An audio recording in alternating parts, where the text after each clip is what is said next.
तो चलिए अब हम लोग पढ़ेंगे क्या कि कल से हम चिल्ला रहे हैं इक्वेशन ऑफ ट्रेजेक्ट्री, मतलब ट्रेजेक्ट्री पाथ। पाथ कैसा होता है? पैराबोलिक, याद है? पैराबोलिक पाथ होता है। तो पैराबोलिक पाथ की इक्वेशन कैसी होती है? क्वाड्रेटिक इक्वेशन होती है। क्वाड्रेटिक इक्वेशन कैसी होती है? एक्स और वाई में इक्वेशन होती है, या तो एक्स की पावर मैक्सिमम 1 होगी, वाई की मैक्सिमम पावर 2 होगी, या तो उल्टा y की मैक्सिमम पावर 1 होगी और x की मैक्सिमम पावर 2 होगी। अगर ऐसी कोई इक्वेशन हम निकाल ले गए तो इसका मतलब ये क्लियर हो जाता है कि वो जो पाथ होगा वो कैसा होगा? पैराबोलिक। तो आज हमारा पहला सवाल यही है कि हम प्रूव किया जाए कि path of projectile is parabolic. तो लिखिए question, prove that path of projectile is parabolic. तो इसका मतलब बच्चा अगर अक्लमंद है तो ये बात तुरंत अपने मगज में समझ जाता है कि अगर ये प्रूव करना है कि path of projectile is parabolic, मतलब एक ऐसी इक्वेशन लानी है एक्स और वाई में जिसमें एक की मैक्सिमम पावर 1 होगी और दूसरे की मैक्सिमम पावर 2 होगी। ठीक है, अगर ऐसी इक्वेशन हम लाने में कामयाब हो गए तो ऑटोमेटिक प्रूव हो जाएगा। शुरू करें कहानी। ठीक है, तो सबसे पहले डायग्राम बनाते हैं। कंसीडर द सिचुएशन, ये y एक्सिस है और ये x एक्सिस है। बात समझ में आ गया? ये ओरिजिन है और यहां से हमने u स्पीड से, u वेलोसिटी से थीटा एंगल पे एक बॉडी को प्रोजेक्ट कर दिया है, राइट? तो जब ये बॉडी आगे जाएगी तो इस तरीके से जाते हुए यहां पे टकरा जाएगी। ये काला वाला जो हमने खींचा है, इसी को हमें प्रूव करना है कि ये कैसा है? पैराबोलिक है। तो हम मान लेते हैं कि यहां पे एक पॉइंट है P जिसके कोऑर्डिनेट x, y है। मतलब पार्टिकल यहां से आया आया आया आया आया और at time is equal to t, जब t टाइम हो गया तो पार्टिकल यहां पे आ गया। जिस समय आपने फेंका था उस समय कितना था? 0। इनिशियल टाइम हमेशा 0 लिया जाता है। जब आप यहां पहुंच गए, अब कहो तो सर हमको कैसे पता लगेगा कि यहां पे P पॉइंट x, y मानना था? याद करो, जब तुम बचपन में छोटे थे तो आपको बताया गया था कि किसी भी इक्वेशन में अगर वो पॉइंट, मतलब किसी भी लाइन में अगर वो इक्वेशन आ रहा है, सॉरी, अगर किसी भी, जैसे लाइन है कोई और कोई पॉइंट उस लाइन पे अगर है तो इसका मतलब वो पॉइंट उस इक्वेशन को सेटिस्फाई करेगा, राइट? पढ़ाया गया होगा। ठीक वही चीज मैंने करी है कि अगर मैं प्रूफ करने जा रहा हूं कि ये पाथ पैराबोलिक है तो इसका मतलब ये पॉइंट कहां होना चाहिए? इसी पैराबोलिक पाथ पे होना चाहिए, राइट? तो मैंने ये माना कि जिस समय आपने बॉडी को फेंका उस समय टाइम इक्वल टू 0 था और जिस समय आप यहां पे हैं उस समय टाइम t हो चुका है। कोऑर्डिनेट कितना हो गया? x, y। इसका मतलब अगर आप इसको ऐसे देखें,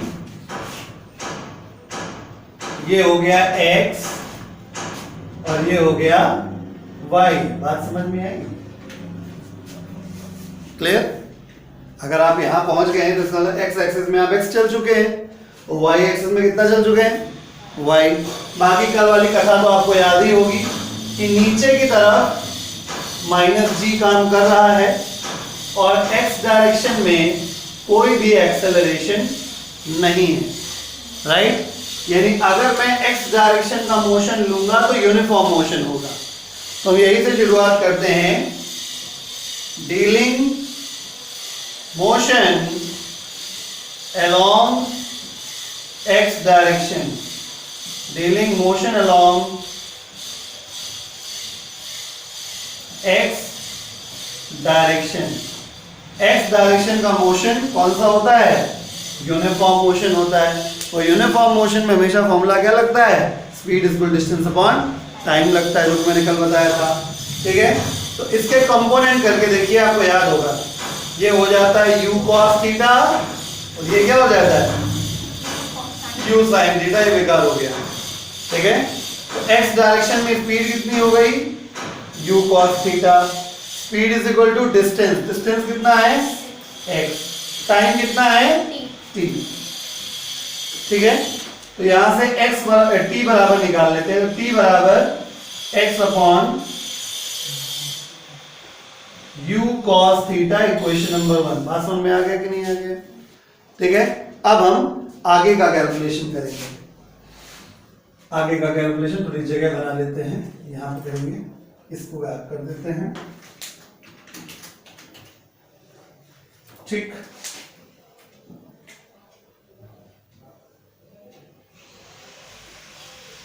देखिए, ठीक है, तो अब हम लोग कौन सा मोशन लेंगे? Dealing motion along Y direction. तो dealing motion along Y direction, dealing motion along Y direction. Y direction में v बराबर u plus D S equal to T plus half T square v square सी बस वो सब लगता है। ठीक है, तो यहाँ पे अपने पास t की व्यवस्था है, s की व्यवस्था है, a की व्यवस्था है और u की व्यवस्था है। क्या लगा दें? s बराबर u t plus half a t square. ठीक है, तो dealing motion along y direction हम लोग लगाएंगे s equal to u t plus half a t square. तो s का मतलब हो गया y। ठीक है, y डायरेक्शन में जो वेलोसिटी है वो क्या हो गया? u sin theta. ठीक है, बैकग्राउंड में यही लेके चलिएगा, s बराबर u t plus half a t square लगा रहे हैं। y डायरेक्शन का s, y डायरेक्शन का u, y डायरेक्शन का a। मैं मिनिमम नंबर ऑफ स्टेप्स में क्वेश्चन कराने की कोशिश कर रहा हूं, इस वजह से मैं फॉर्मूले नहीं लिख रहा हूं। जैसे यहां पे आप क्या इमेजिन करके चले थे? Speed is equal to distance upon time, जिसमें x डायरेक्शन की स्पीड और x डायरेक्शन का डिस्टेंस था। राइट, तो y की s की वैल्यू y डायरेक्शन में y हो गई, u की वैल्यू y डायरेक्शन में u sin थीटा हो गई, बाकी time is same, plus 1/2 a y की वैल्यू कितनी है? माइनस g है जी। ठीक है, उसके बाद t स्क्वायर। ठीक है, t का वैल्यू तुम पहले निकाल चुके हो, क्योंकि इक्वेशन x y में चाहिए थी, इक्वेशन x y में चाहिए थी, इक्वेशन x y में चाहिए थी, t में नहीं चाहिए थी। ठीक है, इसलिए हमने t को गायब करने का जुगाड़ बनाया। बात समझ में आई? वैसे भी अगर आप हमारी सारी बातों को फॉलो करें तो मैंने आपसे कहा था कि अल्टीमेटली हमें कंक्लूजन याद होना चाहिए। कोई भी डेरिवेशन अगर आप कर रहे हो तो 3 बातें याद होनी चाहिए, स्टार्ट, फिनिश और ट्विस्ट। स्टार्ट कैसे करना है, फिनिश करके क्या लाना है, और बीच में कोई ट्विस्ट तो नहीं है। तो स्टार्ट मैंने आपको बता दिया, फिनिश ये है कि आखिरी में इक्वेशन आएगा y बराबर x tan theta minus half जी x square upon u square cos square theta. ये इक्वेशन आएगा। आप इस इक्वेशन में गौर से देखिए, क्या कहीं t था? तो ट्विस्ट तो यही था कि अगर इसमें कहीं t लाना नहीं है तो बच्चे के दिमाग में होना चाहिए कि मैं t की वैल्यू यहां से निकाल के यहां पुट कर दूंगा, तो किससे क्या होगा? t गायब हो जाएगा। इसको 9-10 में कहते थे एलिमिनेशन मेथड। तो t क्या हो गया? एलिमिनेट। तो from first equation y is equal to u sine theta पहले से है, t की जगह पे कितना आ गया? x upon u cos theta minus half g, t की जगह कितना हो गया? x अपॉन u cos थीटा का होल स्क्वायर। समझ गए? इससे क्या हुआ? u से u thank you, sin theta upon cos theta tan theta. तो y बराबर x sin theta upon cos theta tan theta minus half जी x square upon u square cos square theta. तो जैसा कि आप देख पा रहे हैं इस इक्वेशन में, यहाँ पे y केवल एक ही जगह पे है। पहली बात तो इतना तो आपको समझ में आ गया कि इक्वेशन हम x और y में निकाल चुके हैं। ठीक है, अब बस ये चेक करना है कि x और y की पावर्स 1 और 2 वाला खेल हुआ कि नहीं हुआ। तो आप नोटिस करिए, यहाँ पे y केवल एक ही जगह है, y की मैक्सिमम पावर है 1। ठीक है, और x की यहाँ पे गौर करिए, यहाँ पे x की मैक्सिमम पावर यहाँ पे 1 है, लेकिन यहाँ पे तो 2 है। देख रहे हैं आप? तो मैंने यही कहा था कि पावर मैक्सिमम देखनी है आपको। तो x की पावर मैक्सिमम 2 है और y की पावर मैक्सिमम 1 है, तो काम वही हो गया। तो because this equation is quadratic in x पे क्वाड्रेटिक है और लीनियर किसमें है? y में। जिसकी पावर 1 होती है उसको लीनियर बोला जाता है, जिसकी पावर 2 होती है उसे क्वाड्रेटिक बोला जाता है। तो क्योंकि ये इक्वेशन क्वाड्रेटिक है x में और लीनियर है y में, hence path of projectile is parabolic. ठीक है, तो ये आपने लिख लिया है, अब इसके आगे लिखिए। ठीक है, ये इक्वेशन याद भी करनी है, इसीलिए मैंने बॉक्स बना दिया था, स्टार बना दे रहा हूं ताकि ये याद रहे कि ये याद करना है, काम की चीज है।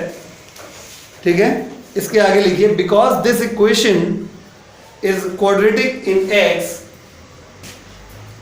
Because this equation is quadratic in x